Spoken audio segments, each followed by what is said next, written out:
The arrival of Turks. The concept, the arrival of Turks.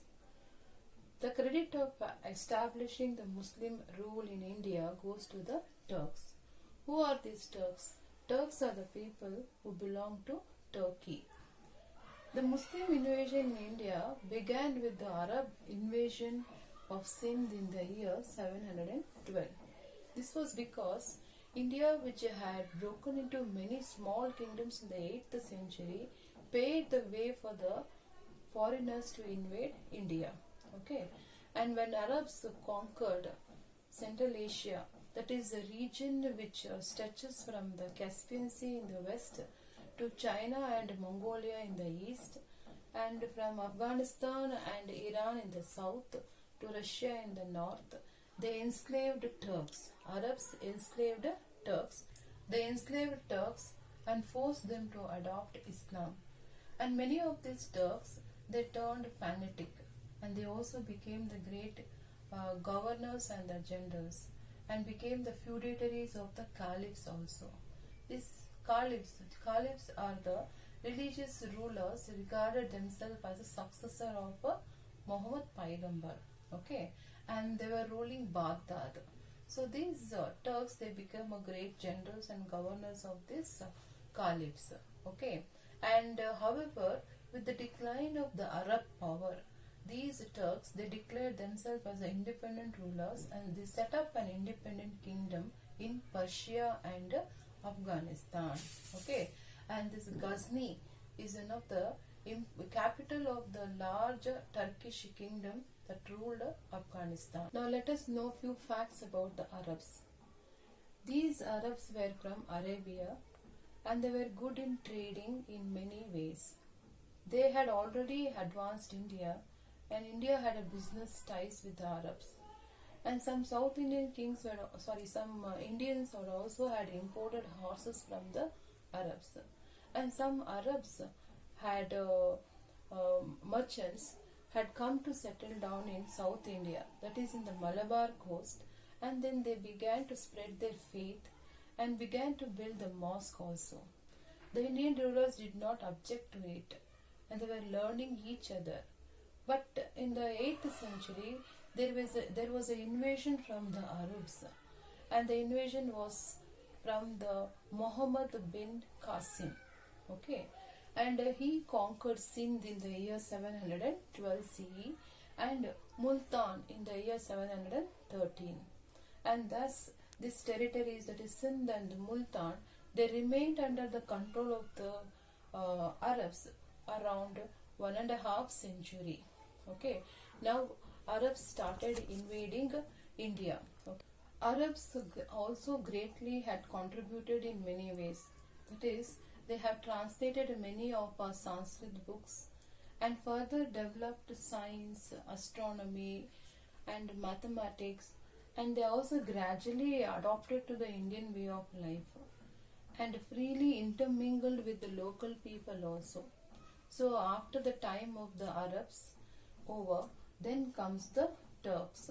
Okay, from 1000 CE onwards, many Turkish started invading India. That means they entered India through the mountain passes, that is from the northwest. Okay, since there were no water bodies, they could easily invade India. That means they could come easily. Okay, and they say that they could walk through from India to Middle East countries. Okay, and during those times, you all know that there were no Pakistan, Afghanistan. So India was a very big country at that time. And Turks took advantages of that open space, and they invaded India. Now, beginning from this time, there was several invasion of different times by the different rulers. Okay, and there were a set of invasion which was led by Muhammad Ghazni. As I told before, Ghazni was a place in Afghanistan, and he wanted to establish a big army. That means he wanted to raise a big army, and he wanted to rule his own place and establish a very powerful kingdom. So he needed money, and to that time he had heard that India is a very wealthy and a rich country. Okay, and he decided to invade India. That is, they say that they had been, he was there for 26 years. Muhammad Ghazni invaded, and he was able to do it very easily because he took the advantages of the Indian political system. Okay, the rulers who were there, that means ruling the North India that time, they were not strong enough. Okay, they were fighting among themselves, and they faced to challenge the Muhammad Ghazni. Okay, and Muhammad Ghazni took advantages of the situation. Okay, and there were some Hindu rulers at that time, and those rulers were called as a Hindu Shahi rulers. And the two Hindu rulers that were during that time who were famous were Jaipala and Anandapala. Okay, and they had extended their empire, that is from Punjab to Afghanistan. So Muhammad Ghazni was defeated them. That means he was able to defeat those Hindu rulers, and he got a large tribute from them. So after this, he raided several times India. Okay, you know where he raided? He raided the rich temples of that time. Okay, and he decided to invade the temples from India. It's because in those days the temples were very rich, because the rich used to greatly contribute to the donation to the temples. And we know that in these temples there were lot of money, and he thought he can loot it. And what he plundered, that means he looted the enormous wealth of the temple, and he carried this riches away to his homeland. Okay, Muhammad's most daring raid was Mathura and Kannauj.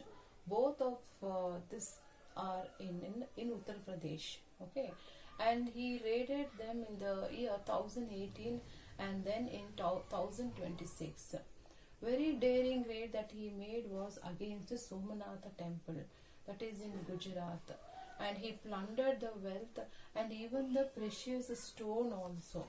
Okay, and the embellished in the temple, that precious stone which is embellished in the temple walls were also being taken away. That means dug out, and he carried away to Ghazni. Okay, some historians have calculated that more than 50,000 people have died defending these temples, and the people were trying to save these temples.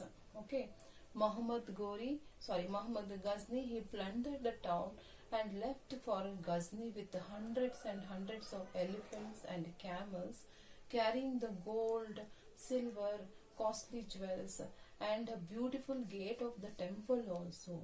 And they say that he was received with honor by the caliphs, that is successors of Muhammad Paygamba. To sum up, we can say that Muhammad was a successful general and a warrior who never suffered a defeat. Was a great patron of art. That means he encouraged art, architecture and literature in his own country. That is his capital, Ghazni.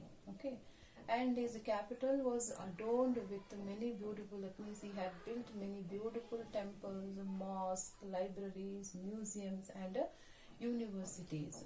Scholars like Al-Biruni and Persian poet like Firdausi, they wrote the great epic Shahnama, and this Shahnama received his patronage. Okay, however, his conquer did not produce any significant result, as he failed to establish the power in India. But his invasion, okay, paved the way for the other Muslim invaders to invade India.